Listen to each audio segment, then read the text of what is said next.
Mini episode 1613 of the FDH Lounge is brought to you by Sportsology, delivering unconventional columns and webcasts about sports, TV, music, movies, and more. Follow them on the web at sportsology.com. The FDH Lounge. You'll want to schedule your life around it. A long time ago, on a gloomy, wet Cleveland spring night, two men stand alone amidst the late-night drizzle. Their voices echo across the vacant station parking lot as they debate the merits of the great American radio show that have been missing for far too long. On that night, an idea was born. That idea became the FDH Lounge.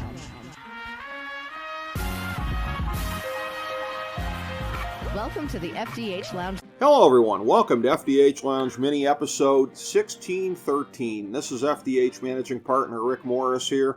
And I have with me the two finest post-draft guys for an NFL draft that you could possibly get on. They're also our best pre-draft guys here that we have most years.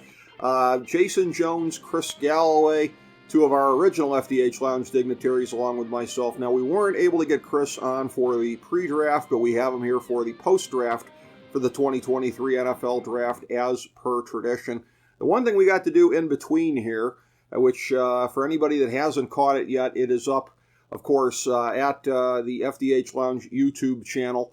Our first FDH Lounge episode in 12 years, episode number 153, because we went for about 3 hours and 20 minutes, myself and the scout Ken Becks from FirstDownScouting.com, giving it to you live in real time during the first round of the NFL draft, breaking it out, and many moments of great insight coming from the scout, maybe a few from myself as well.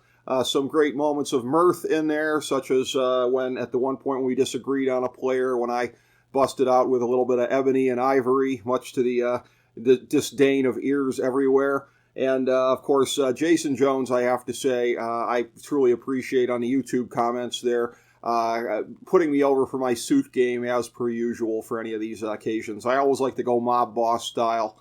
And so the Scout and I had a tremendous time doing this, and if anybody wants to check out what our thoughts were in real time, up there at the FDH Lounge YouTube channel. But first, let's bring in our guys for the pre-draft here, or the post-draft, the recap. Jason Jones, our senior editor, the backbone of Pro Football Draftology 2023, still available on the main page at fantasydrafthelp.com. with the mock draft in there along with mine, but also Jason with the player rankings and with the big board. Jason Jones, pleasure to have you on here. I know you were following the draft very carefully as it was going on, and I'm looking forward to hearing your thoughts tonight. Yeah, no, it was interesting. But before we get into that, I do want to circle back real quick. Yeah. And just mention to the folks that are listening to this, I spent the last 3 hours getting ready for this show we're doing right now, watching episode 153 with you and Ken. And let me just add, it is, because you might maybe not want to go there. Okay. It's very entertaining. It's absolutely worth watching. So when you're done listening to this, like the video, subscribe, all that jazz, and then go back and watch episode 153, because it is really worth every minute of those 3 hours.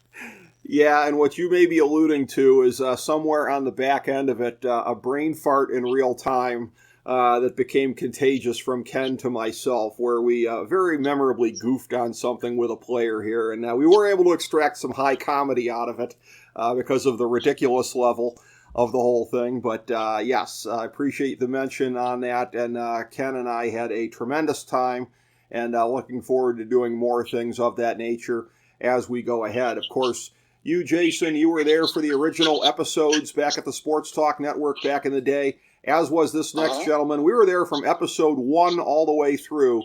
Chris Galloway, Chris, great to have you on for our post-draft coverage here tonight, and you must be teeming with thoughts coming off of this past NFL draft weekend. What a weekend it was. And I do apologize to you and the listeners for missing the pre-draft show.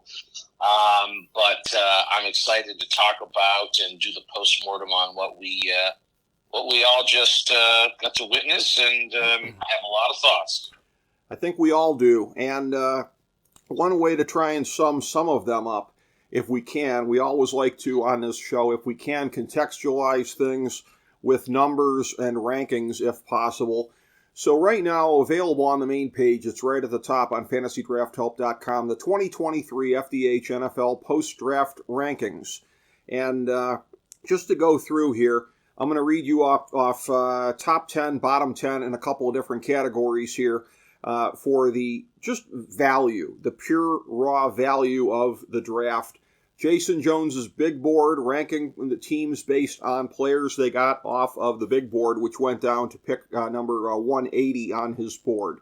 Top 10, Philadelphia, 963, no big surprise there. Number 2, Seattle, 874. Number 3, Detroit, 823. Number 4, Chicago, 778. 5, Houston, 716. Indianapolis in 6th at 672. 7th is Cleveland at 667. 8th, the LA Chargers, 596. 9th, Las Vegas, 583. 10 is Minnesota at 571. Working our way up from the bottom where it's not pretty, especially the bottom two. 32, Denver, 124. 31, San Francisco, 128 points. From there, it gets a little better. They're all in the 300s from there. Number 30, Carolina. 29, New York Jets. 28, Dallas. 27, Jacksonville. 26, Kansas City. 25, Cincinnati. 24, Miami. And 23, New England. We have another metric where it is value and needs. It's basically 50-50 on this. So did you fill your needs? And also, did you get your picks with the value? So it's the other metrics we just gave you. That's 50% of this one, value and needs. Number 1, Philadelphia, no big surprise, 1623. Number 2, Houston, 1576. 3, Indianapolis, 1422. 4, Cleveland, 1417. 5 is Seattle. 6, Detroit. 7, Las Vegas. 8, New Orleans. 9, Chicago. 10, Minnesota. It's pretty similar at the bottom as to what the other category was with just the raw points. 32 is Denver, 31 San Francisco, 30 Carolina, 29 Dallas, 28 Washington, 27 the New York Jets, 26 Kansas City, 25 Baltimore, 24 the New York Giants, 23 Cincinnati. How did teams do simply on covering the percentage of their team needs? The leader in this, number 1, Houston, 86% of their needs were filled draft weekend. By the way, we counted for these purposes for Philadelphia. We had them still needing another running back. We're counting the Swift trade as filling a need there.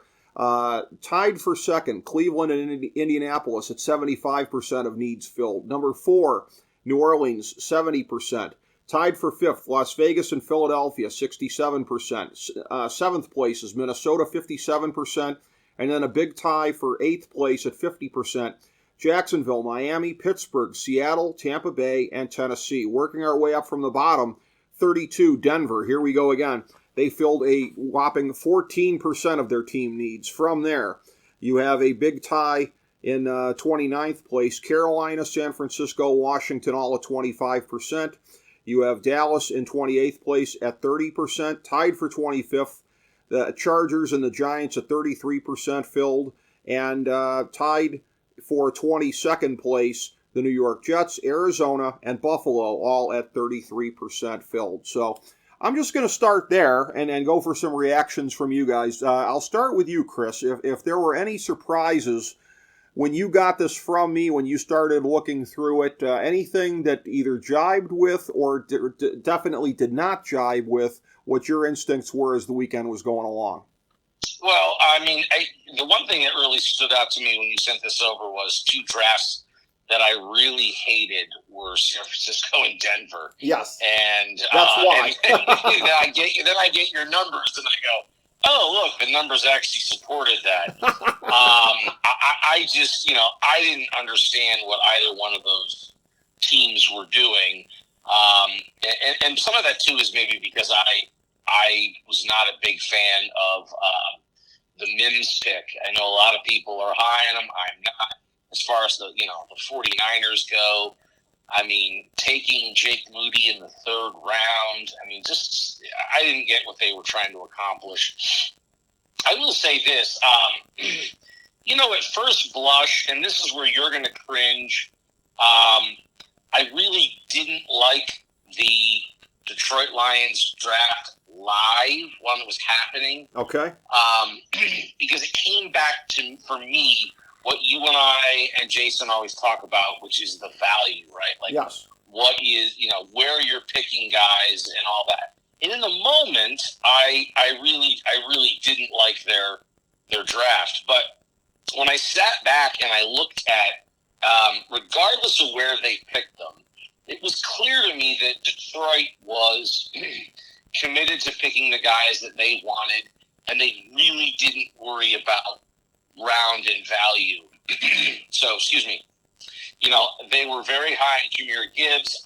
I wasn't as high on him, right? But obviously, there's a lot of people that were, including Detroit. So if you put aside the fact that they basically traded down, and they were prepared, from what I understand, to take him at 6.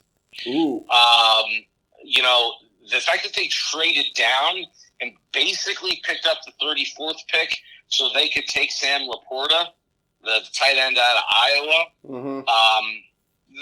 That may prove to have been a very good move by taking the player they wanted anyway and adding a pick and picking him up. Again, a guy like Jack Campbell, I love that pick. Was 18 a little high for a guy that most player rankings had him somewhere in the 40s. Again, value versus where. That was a little bit surprising. But again, they got a good player. They got a good player in Sam Laporta. They then later, in the second round, got a very good player in Brian Branch, a safety, which they needed. So it's like they, and then, they got what they wanted, regardless of where they took them. So when I stepped back, I was not as critical of their draft as I was, by the time we got to Saturday night. In terms of retrospect, they got some good players, maybe not where I would have wanted to take them ideally, but they still did. So, there are a number of other teams that jumped out at me. I thought the Patriots, I know most people are really down on New England's draft. I like their first 2 picks. In terms of Gonzalez at corner and Keon White, I think is going to be a stud in this league. So I think that getting him in the second round was really nice. I don't, then they stocked up on a lot of old linemen. The only fault that I would have with them is, really, you're drafting a kicker and a punter? That is one thing that I'd be highly critical of. Wasting 2 picks on a kicker and a punter were questionable. But, by and large, again, they need interior line. They went out and got guys that they wanted. I like their first 2 picks. So I'm not as down on the Patriots draft as everybody else, other than the fact that they also gave Mac Jones no new weapons. And so I don't know if this is Bill Belichick's commitment to just absolutely, sabotaging Mac Jones' career. The fact that he and Bill O'Brien will not say the young man's name is awfully is concerning if you're Mac Jones. But anyway, those are just some initial thoughts I had on just a few teams. Yeah, we're on the verge here any day now of maybe seeing Bernie Kosar on Twitter saying, "My goodness, I've never seen Bill Belichick crap on a starting quarterback of his so badly." But yeah, the one thing I will also Bill's always so effusive with praise. Yeah, right.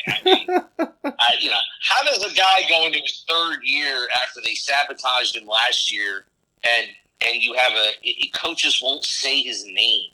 Like, doesn't it strike you as almost just beyond juvenile? But here's the thing, though, and that is juvenile. But the thing is, too, and I'm a huge proponent of, in life, it is not fair to get mad at somebody for not being what they aren't. And Mac Jones is a guy they reached on. And, they're seeing right now, we reached on him. He's not really a guy who's going to carry us to the playoffs. It's not his fault. That's a you thing, not a him thing. But anyway, I will also say, as far as it goes with the Browns, one more point to make on that. I had said previously, it was a thing where, in drafts in the past, the whole thing with create a need, fill a need, ultimately, the Browns basically patented that, right? And it's been gimmick infringement for any other team to do that. Well, Detroit, you talk about them getting Laporta in the draft after they just cut Hawkinson. A tight end from Iowa, by the way. I think they owe the Browns a suitcase full of gold bullion for that kind of gimmick infringement, don't they, Chris? Well, you got John Dorsey there now advising them, so it fits. It fits. It tracks. They're that Cleveland Browns team up north. Listen, they soured on Hawkinson. They didn't think that he was working for them. They shipped him off. I mean, I'm okay if a team, decides a player isn't for them, which obviously they did with him. And, so I don't look at it exactly the same way in this case that you do. It's not like, hey, Hawkinson was lighting the world on fire for them, and, boy, they just let him walk in free agency, and now they're drafting. They made a decision that he did not fit what they want to do. So they moved off of him, and so they went and got a tight end that they believe in. I get your point. Mm-hmm. But and again, the other Brownsian thing is, at this point, taking an Alabama running back that everybody says can't miss, at the top of the draft. Yeah. Don't forget, we're only 10 years away from Trent Richardson being in the Hall of Fame, as some people said. 20 years from now, we'll be at his induction ceremony. Well, he's got 10 more years to get that done. Yeah. So it was a very Brownsian draft for the Lions, although I don't hate it as much as some people do, obviously. True. Yeah, it looked like a pretty good draft, although, again, a reach for Gibbs, I thought. I agree with that. Jason, your thoughts on this? Surprises that you had when you looked at these numbers, and non-surprises based on your own thoughts? Well, for starters, we could do this whole show on Detroit, and I'm going to circle back around to some of the things you guys just mentioned, but I could do a whole show on Detroit. Side note to the comment that Chris just made, about 2 years ago, I did adopt them as like my second fallback team, or like if the Browns didn't exist again, I'd root for them. And the whole reason is because it's the same. It's the same fan, just different colors. But anyway, the thing with Detroit that I love and that nobody's talking about, and there's a beautiful parallel here, is there's a TikTok sound where somebody says, from some music video, where someone says, it's cool when they do it, it's a problem when I do it. And that's exactly what's happening here. Because what Detroit's doing is prioritizing that culture they're developing and deciding to take the Patriot way and zero focus it. And I don't suggest that there's a blueprint of players they like. I think that they like Dan Campbell-ish players, meaning it's not what they do, it's how they do it. So going back to Hawkinson's incredible talent-wise, but he's even keel most of the time. When you watch Laporta, that dude plays like his hair's on fire. And I think that's the difference. It is not production. Right. It's not that they're both from the same place. I just think that they like the way Laporta plays a lot better than the way they like how Hawkinson plays. And that is only increased when we talk about Jahmyr Gibbs. Now, if we go back to the pre-show, I don't remember the exact words, but I did say something along the lines of, yes, Bijan Robinson is the number one running back, but don't sleep on Jahmyr Gibbs. He's right at his heels. So when Bijan goes 8th overall and then Gibbs goes 12th, I don't hate it as much as most people do. I also very much believe in this comp that Jahmyr Gibbs is a more electric Kamara. To me, he feels like a weapon, not a running back. So I love that.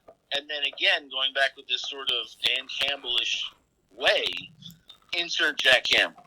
And he is maybe the most purely Dan Campbell-like player I've ever seen.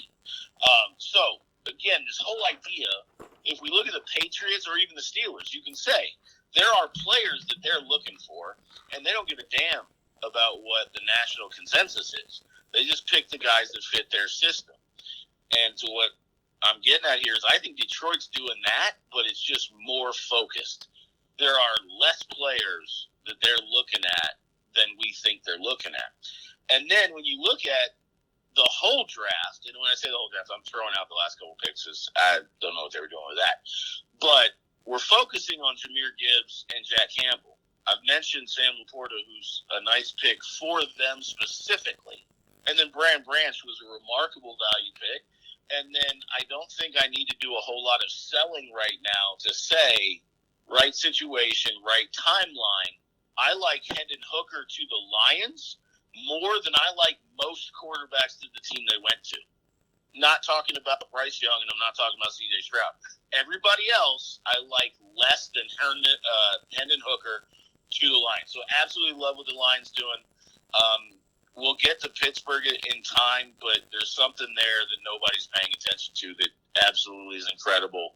And I absolutely agree that when I was watching the draft, I thought, being someone who lives in Colorado and is familiar with the Denver Broncos, I thought they absolutely and completely wet the bed. Mm-hmm. Without question or qualification. I don't care what they want to say. When I told you off air, Rick, I was making my own list to just kind of put up against the one that you put out. Mm-hmm. And the one thing I noticed, Denver, I listed Marvin Mims and Drew Sanders and stopped writing names. Yeah. And with San Francisco, I'm going to read it verbatim what it says. San Francisco, I don't like any of this. So literally, I think the beauty of this is the metric we've been using for over a decade now totally works. Yep. You can watch the draft, get a feel for it, come back to the numbers and go, yeah, I was right. I think that's true. Yeah, the numbers don't lie in this case. And again, it is one of these things where it is about getting value with your picks and in those ways trying to coordinate that to what your needs are. And yeah, that is a thing that's very important also. Now, and that's what leads us to situations where you look at Kalijah Cansey with the defensive tackle from Pittsburgh going with the 19th pick to Tampa Bay. For those that were checking out the live stream with myself and Ken Bex, he was liking the pick an awful lot. And it's like, I like it on a talent basis, but I'll start with you on this one, Jason. This is one of these things where I'm looking at it like, defensive tackle? Really? Like, they have needs all over their roster. This is a Swiss cheese roster at this point, and they're taking another defensive tackle. Like, if you're in the first round and you have that much suckage across your roster and you're not looking to address one of those areas, again, that's a thing very much like what the Browns did for close to 20 years. Yeah, there were a handful of selections that you look at and go, I like the player. What are you doing? Yeah. And to your point, I mean, I don't know how excited they are for 2023. And I'm not trying to pile on a former Brown or anything, but you've got Baker, you have Mike Evans. The offensive line's a little iffy. You don't really have a playmaker at tight end that I'm aware of, at least. Right. And like you said, there are holes at every level on the defense. So, I'm in the first round, I get it. Fans especially like to think of this as first round is gold and all that. And nobody likes the idea of trading out of the first round from a fan perspective. But this is one of those that you look at and go, this would have been a beautiful opportunity to Bill Walsh the draft. Yeah. Right? Mm-hmm. You go for where you're picking. You trade back 5 spots to somebody that's got to have something, right? And we heard tons of rumors that there were teams that were trying to trade up in the back end for Will Levis. I still don't understand that. But when you look at that, they could have traded back 5, then trade back 7. They could have been picking it like 34, 42, and, somewhere in the 70s. Get something where instead of having 1 first rounder and then 1 second rounder and 1 third rounder, now you're getting, you get 3 guys that might potentially be starters year 1. So I do agree that I scratched my head at that. Now, putting Cansey right next to Vita Vea, I understand is a nice idea, but this gets us back into that place where Philly was before they became a Super Bowl contender, where they were just drafting D-line every year. And it wasn't like it is now. Like, Philly now is scary. But before, it was we're just taking defensive linemen like the Detroit Lions used to do in the early 2000s with wide receiver, right? Right. Like, great. You've got a lovely tandem of defensive ends. Fantastic. Who's getting to the quarterback? Because it ain't them. Who's going to patrol the linebacking core? Because they got not much. Yep. And the one name that they have wants to be traded. you have a good push from the D-line, but you got nothing in the secondary. So it's definitely a head-scratcher. And there's more than a few of those. I still have no idea what the Rams were doing. It just feels like some people didn't like the position they were in, and they were just like, screw it, roll the dice. Right. But the Tampa Bay one was a little concerning. But, for every Kancey pick, there was, like the Bengals getting Miles Murphy in the late 20s. Yep. So, it goes both ways. But rest assured, when I woke up the second day, having hours to get ready, you look at the second and third round, you go, holy jeez, why are there so many people still on the board? And it's because of stuff like what Detroit did and some reaches that we had, and some guys just slipped. And that's the beauty of waking up to day two. Right. That's true. Looking at it, Chris, what are your thoughts on this? There had to be some picks where you were sitting there going, what were they thinking? Well, I think talking about Tampa Bay, what struck me about that was I liked a few of the players they grabbed. I liked the tackle out of North Dakota State. Seemed maybe a little high, but again, good bones and structure on that guy to develop it in year 3. I like the Kancey pick if you're trying to make some changes next year, and that's kind of where I felt like this draft was for Tampa Bay. Like Trey Palmer out of Nebraska, a bunch of guys that I feel like could develop.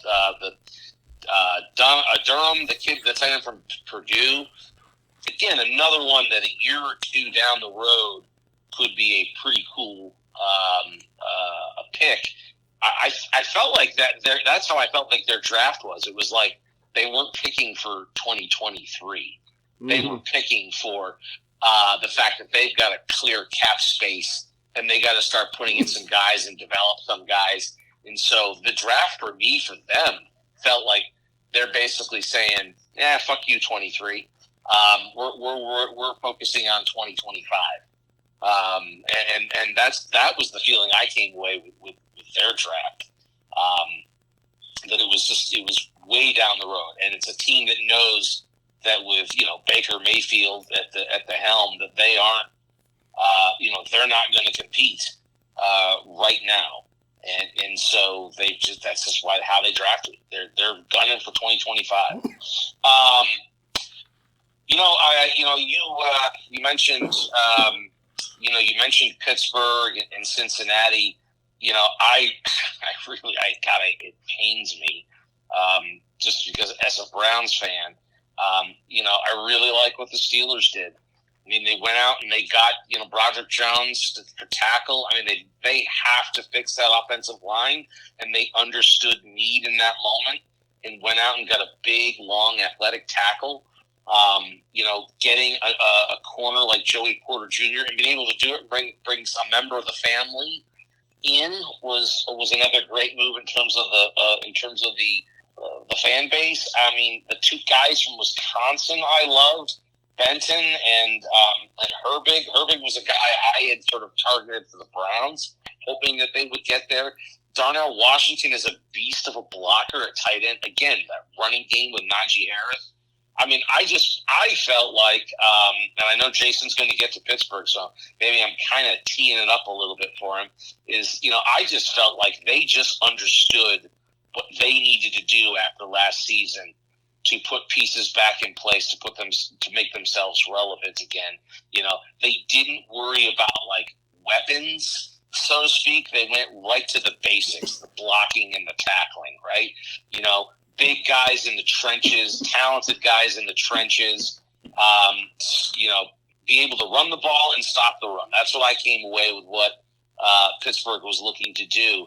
And I just think they nailed it. I think they had a great draft, and that really sucks for Cleveland fans in the ultra competitive, North Division, especially with the fact that Baltimore got themselves up off the trash heap by keeping Lamar Jackson in the fold, going out and signing OBJ. We don't know how much is left in the tank, but he's got anything. That wide receiver room has gotten a heck of a lot better in Baltimore. And with a new OC, I think we're going to see some different things out of out of Baltimore. So, I mean, I like what Baltimore's done in the offseason overall. And, so the North keeps getting stronger and stronger. The Bengals, I thought, had a really good draft, good value with Murphy at 28, picking up another edge rusher. The safety out of Alabama, Battle, I really liked him. He's sort of a jack of all trades. And then you've got Chase Brown, the running back out of Illinois. They needed to address that because, I mean, let's face it, Nixon had a very underwhelming season last year.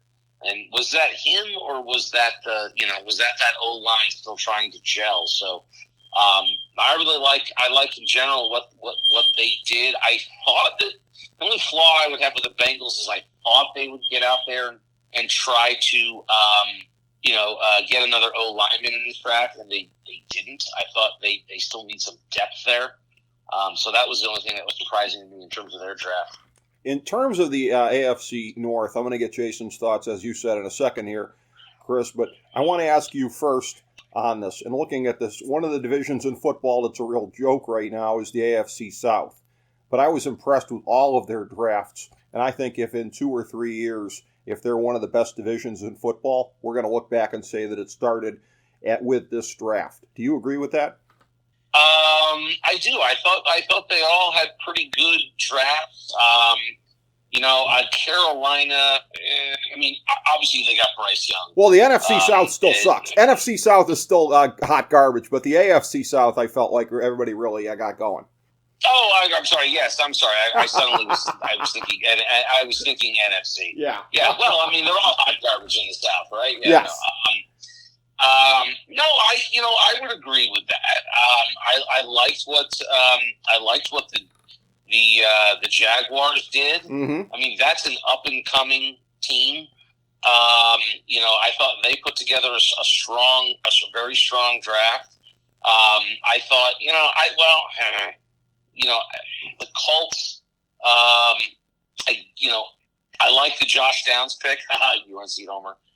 And I like the Blake Freeland pick. That was a guy that I really wanted the Browns to target, and they took him right before the Browns in the 4th round. And I wonder if the Browns had him in that spot on their board. But other than that, I wasn't, I'm going to put a question mark next to Anthony Richardson. And here's the thing. I like, like I said, I like the Downs and the Freeland picks down in 3rd and 4th rounds. For Anthony Richardson, I mean, I know there's so many people that are like the raw skills and the bricks to build the house. They're all there, But how many guys have we seen like that come out of college that have all the raw tools, and he's a 5'2" guy, and boy, he could light the world on fire. I got to put a huge question mark next to him. Because, we saw glimpses of it in college, little flashes, but we never really saw all of it together. And so he's going to take, I think, a lot of time. They're going to take their lumps with him if they intend to play him a lot, as Irsay has said this year. So I don't know that I'm fully, down with what Indianapolis put together because of that top pick. He has real boomer bust potential in my mind. That is true, but I felt like Indianapolis was a team all the way around that helped itself. Houston, which they had almost half their roster I would have put down as holes 2 years ago. Boy, have they filled them in the last 2 years here. So that whole division, I think, getting better and better. Jason, I want to get any of your thoughts about either teams in the AFC South or AFC North. AFC South is hoping to get to where the AFC North is. And like I said, I think they took a big step along that path in this draft. The AFC North is about as tough and competitive as it gets, of course. Yeah, real quick on the AFC South, I'm probably not as excited as everybody else. And it's because everything, for the most part, to me, is top-heavy with conditions.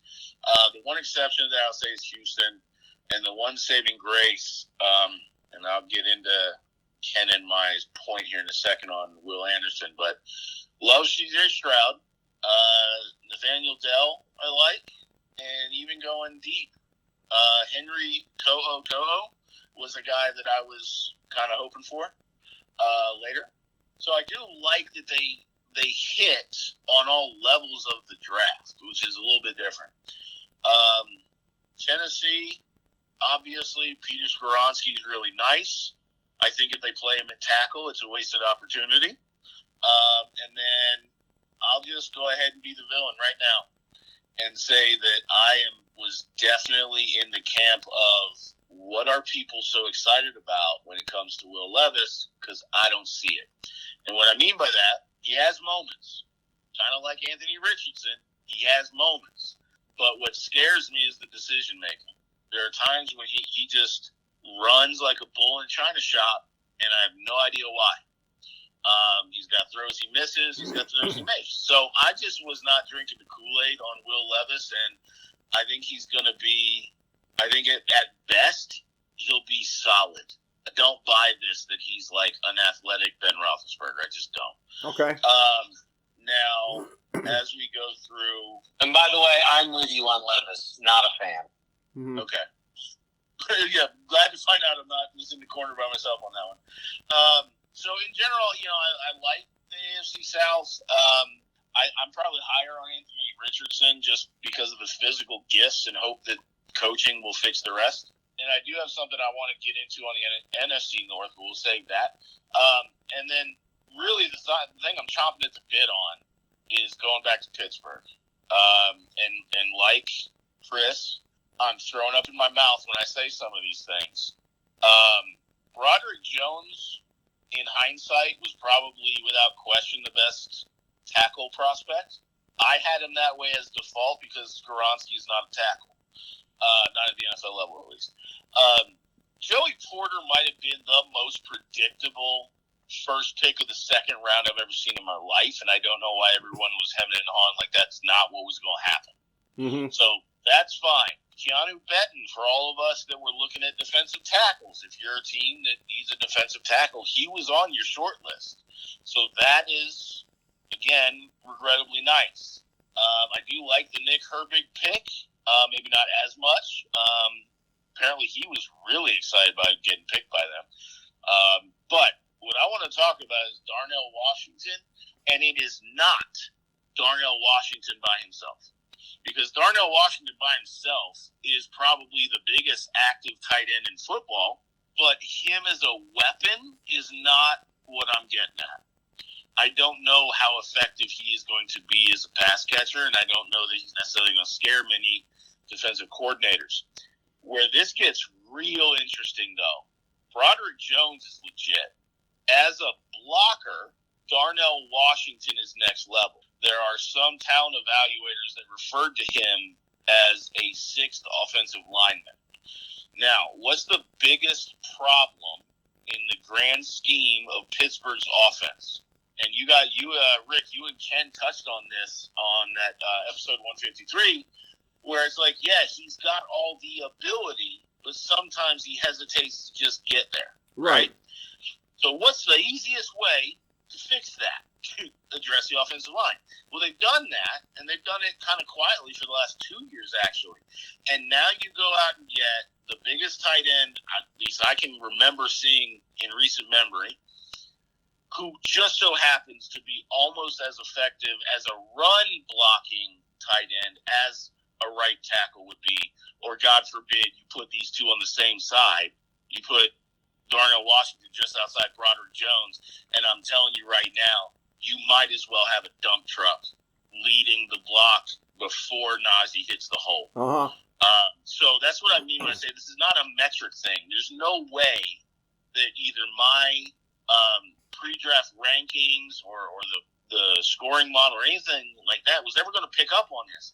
But it's the fact that they got those two together that is just scary for what they can do. And the only example really I can think of was, and I forget what game it was, but I was watching a Browns game, and on offense, they brought somebody in as an additional blocker. And when you watch that play, it was a goal line running play. And when you watch it again, you just see that other lineman, I want to say it was the kid we got from Cincinnati a couple years ago, just absolutely blew up the defender. And it was just a walk-in situation. And that's what I'm afraid of. Is there's going to be moments where you're looking at third and short and they need it, and they're going to get it. And it's going to be like watching Jacoby Brissett or Jalen Hurts doing a third and one quarterback sneak. It's just automatic at that point. Uh-huh. So as a Browns fan, I'm terrified of those two as a combination. Well, you talk combinations. I mean, look what they did getting Keanu Benton. I mean, there's a guy who keeps his linebackers clean, and that's what a guy like Nick Herbig needs. He doesn't need O-line getting to the second level because he's slight. He's a lot like who was the Wisconsin kid that we picked up in the fourth round a few years ago. Left the Browns to go sign with Jacksonville. That ended up in Pittsburgh 2 years ago. Oh yeah, Joe. What's his face? Schobert. Yeah. Yes, he's a lot like Schobert, right? Like, I mean, a lot high motor, smaller guy. Is gonna tackle all over the place. But if you get old lineman on him, he's not as effective. So they did. I mean, they paired up. If they're gonna take him, they took a D lineman who's gonna keep his linebackers clean. I mean, the Steelers really did a really nice job in this draft. Yeah. Now, luckily, they have the fourth best quarterback in the in the division. Yeah. And that may ultimately keep them from being able to win the division. But yeah, I'm with Jason. I hated it, and it's like all those years I always hated the Ravens drafts because they were so good. This year I hated the Steelers draft because it was so good. And by the way, my Will Levis comp was Paxton Lynch. So that tells you what I think of Will Levis. Okay. Yeah, shots fired. I've gone that far, but I love that on a humor level. Yeah, absolutely love that. That is harsh. And speaking of which, you're saying that Pickett is the fourth best quarterback in the division. This just in, Chris. Tyler Huntley wants to fight you. Yeah, okay, I could be wrong on that. He might be the fifth best. You have a very listen. Huntley went to the Pro Bowl, even though by bullshit means. Right. I mean, it was absolute trash. Yeah. But he does get to put that on his resume, Pro Bowl quarterback. So you may have a point. He may be the fifth best quarterback in the division. Yeah, and that's one of the things that puts a ceiling on what they want to accomplish. No question about that. There are some teams that are in that boat where they have a ceiling on what they're trying to accomplish. So I want to ask and we're going to, I mean, when we get to our preseason, later in the summer, we start talking about all the divisions. Right. When you talk about the AFC, now with Aaron Rodgers over there, with, the kid in Jacksonville emerging. I mean, the quarterback situation in the AFC is a literal murderer's row. If you don't have a guy that you could legitimately say it could be considered a top 10 quarterback, you are hosed. And for anybody that questions why the Browns and the Haslam's gave and did what they did, to give up everything they did, and to, further soil their reputation, or however else you want to look at it, to go get Deshaun Watson, just look around the AFC and realize they knew they were showing up to a jet airplane fight with a bow and arrow. And they knew they needed to massively, at least do anything they could to at least try to upgrade that position. And if you're in the AFC now, I mean, if you don't have that type of quarterback, you just forget it. Just forget it. And then, unfortunately, for the Steelers fans, I think that's just where they are. They may be coached well enough to get, to get to that maybe a wild card spot or not, or just miss it. But they're not winning a Super Bowl with that kid. No, they're certainly not. And what I want to do to kind of bring this around at the end here is just to see with you guys, as far as any teams you think advanced or kind of fell back from the pack as far as their chances to reach the playoffs, and or any other thoughts that you have that we didn't get to yet from draft weekend. I'll start with you, Chris. Well, I didn't like the Chiefs draft. And again, this is hard for me to say to you that, if they're going to fall back. They have Patrick Mahomes and Andy Reid, right? I didn't like their draft. I didn't like the 49ers. So in both of those cases, I can say to you, I didn't like what they did, but then it's not likely to cost them this year. It may cost them in a couple of years. The Rams, they didn't do enough to help themselves get back there. That roster's a bit of a mess. And hey, Sean McVay, what happened to your annual tradition of picking late round at least one guy out of your alma mater? Right. At least maybe a training camp invite. It's hard for me to say because drafts typically you don't expect these players to propel you into the playoffs, and vice versa to drag you out of them. But I can tell you the playoff teams that Miami, I wasn't enamored with their draft. You're the Miami Dolphins fan. You can tell me what you think. Chiefs, 49ers, those are some playoff teams that sort of strike me off the top of my head that I wasn't exactly enamored with what they did. Same thing with the Giants. I don't think that they're hurting themselves.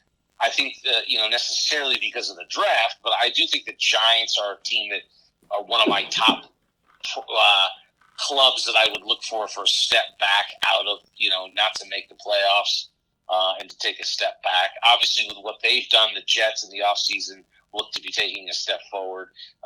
Speaking of New York, Seattle may end up being AFC number one out in the AFC West this year.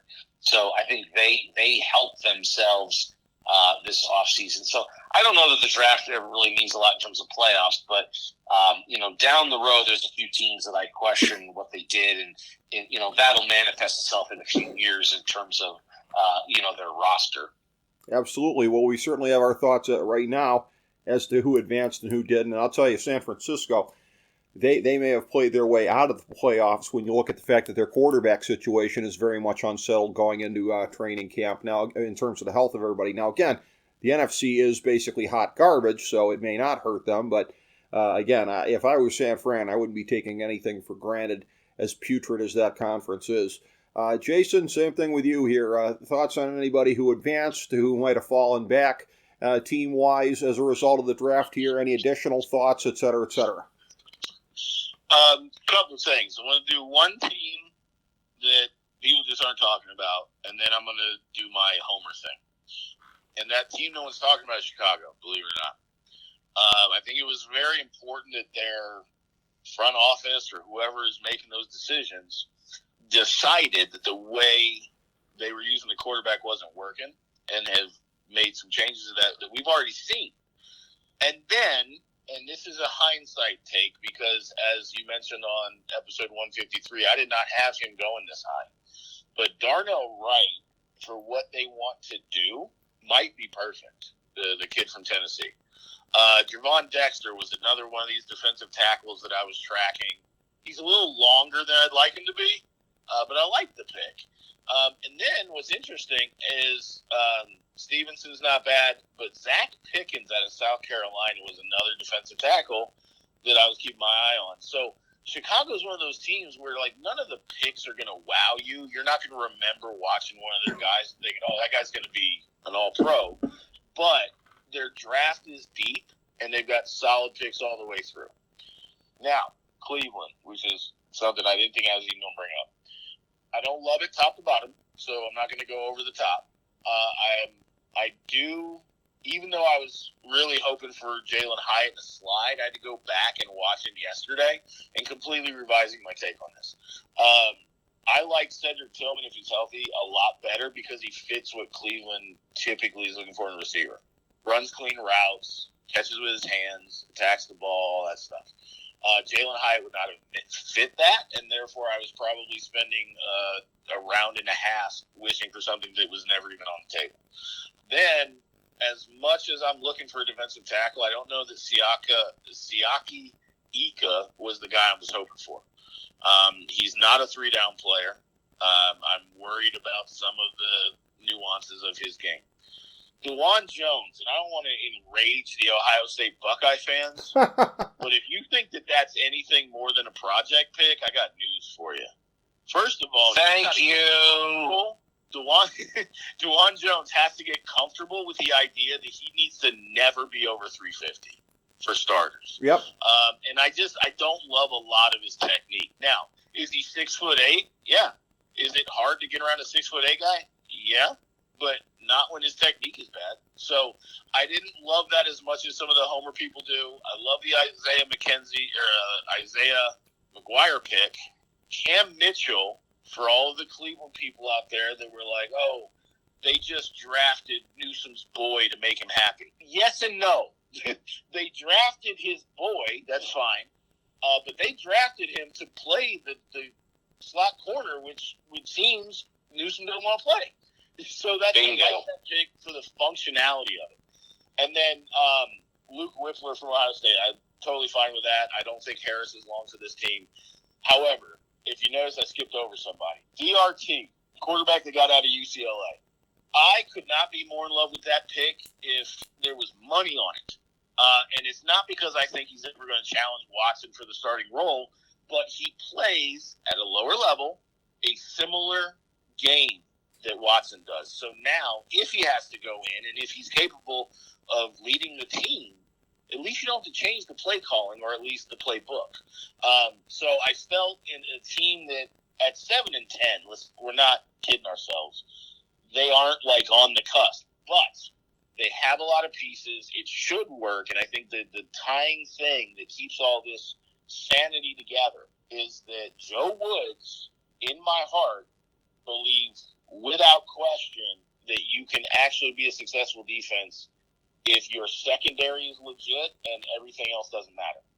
And removing him and bringing somebody in that runs a wide nine and understanding size and length and all that stuff, we saw new picks that are not what we were used to seeing over the last couple of years. And I think that's got to be good news, pushing them closer to playoffs. And we'll see what that entails, but I'm not going to go over the top and say that all of a sudden now they're AFC Championship caliber team. They're not yet. And then the last thing I want to say, and this is just to make all of us feel old, Kansas City, I believe it was the third or the fourth round, drafted an offensive tackle by the name of Wanye Morris. Everybody over the age of 30, that should mean something. It has nothing to do with football. That's a name that should be familiar to you. And after the draft, after I was going through, watching a bunch of people on YouTube and a bunch of other things to see what people were saying, I legit heard somebody say the Kansas City Chiefs selected offensive tackle Wanye Morris, like Kanye with a W, and I wanted to punch myself in the face so hard I would not be knocked unconscious because I can't possibly be that old that a player is named after a celebrity named Wanye Morris. For those that aren't following this, he is the most noteworthy member of the fantastic R&B group Boyz II Men. If he's named after a celebrity and that person chose to reference Kanye Morris, my only thought is, if I'm that old, I don't want to be here anymore. Well, well, that's funny stuff. You feeling that old? Me having to put over Jerry Jones for a heartwarming moment during the draft. There's all kinds of things that have been unforeseen, Jason Jones.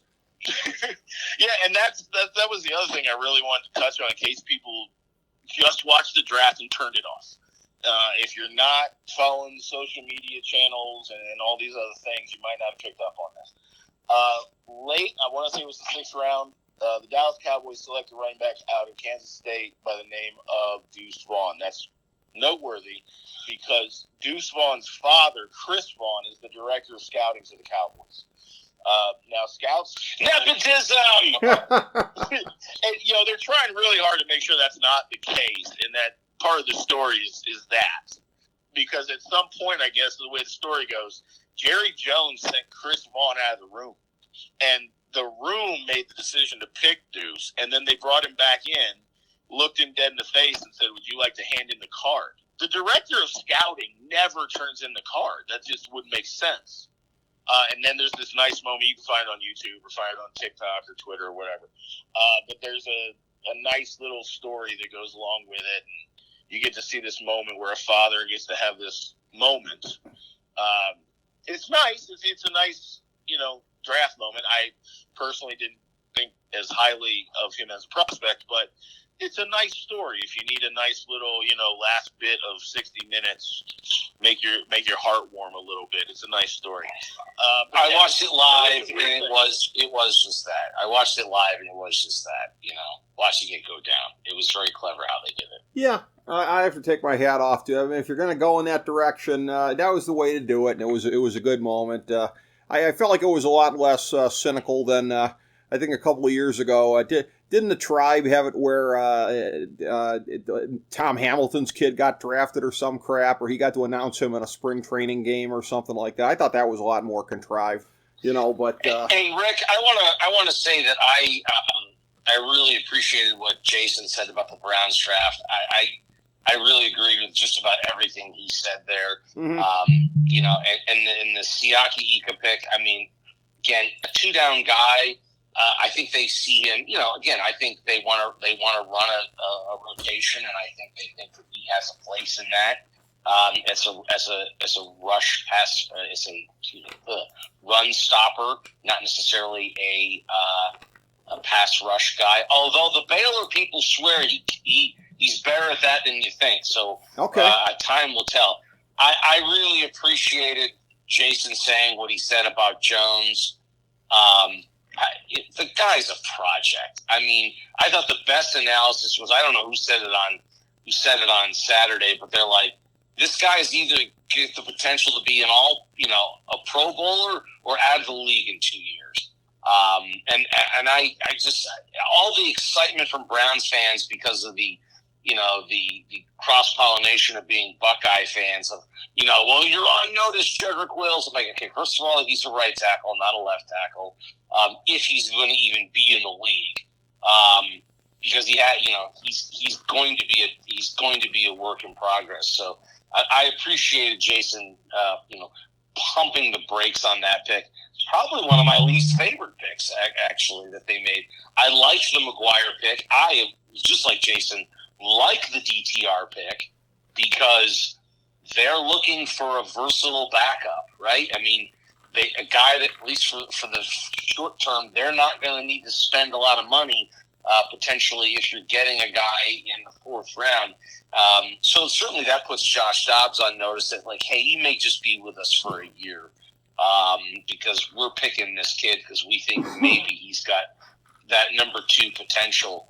And Mitchell, I like the pick out of Northwestern when he and Newsome played together in that started together in that one season before Newsome left.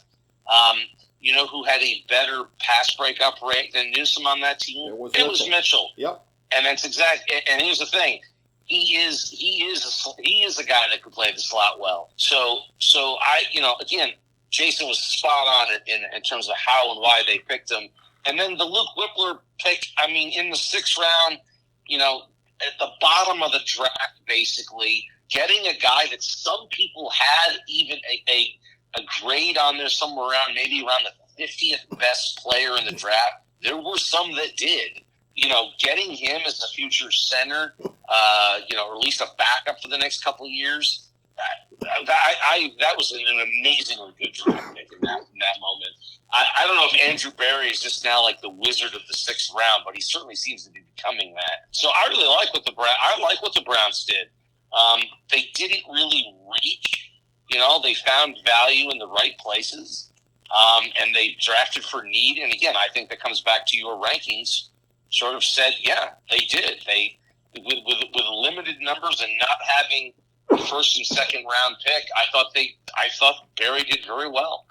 I thought so as well. Although again, we'll see. That's the story of every year with the Browns if they live up to it. Jason Jones actually just had the call drop here, so we're right at the end anyways. But as far as the Browns offensive lineman Jones, that's one of those things in the scouting parlance where they talk about His success level will come down to two instruments. In this case, Chris, it's the knife and the fork. That's exactly right. Jason's spot on when they say he's got to get that weight down. There were some people said his pro day he was up around 400. Ooh. You can't play at that weight unless the Browns plan to convert him to defensive tackle. Which, hey, newsflash, maybe you do. Yeah. He's got to get down under 350. I mean, he's got to get, or at least no more than 355. He just can't be that big and be able to move quick enough laterally with the way some of these defensive ends can bull rush, and at least with the bend around the edge. So I'm with you on that. Exactly. They got to get him on a. I mean, there's talk about his motivation. Does he really like football? What's his? How in love with football is he? There's talk about his weight. I mean, he is a project, and so all this talk about tackle of the future. Look out, Jedrick Wills. I'm like, no. That's just idiocy again, but that is to be expected from a lot of corners of the fan base. And again, Jason Jones having dropped here at the end of the call. You will have that from time to time with these phones today.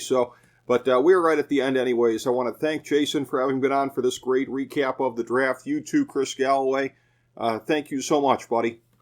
Hey, I enjoyed it as always, Rick. Always a pleasure being with you, and I look forward to the next time we get to talk NFL. I'm guessing that'll be a little preseason action. Yep, not too far down the road. We'll get to do that. Thank you for being here. Thank you, everybody, for tuning in to FDH Lounge Mini Episode 1613.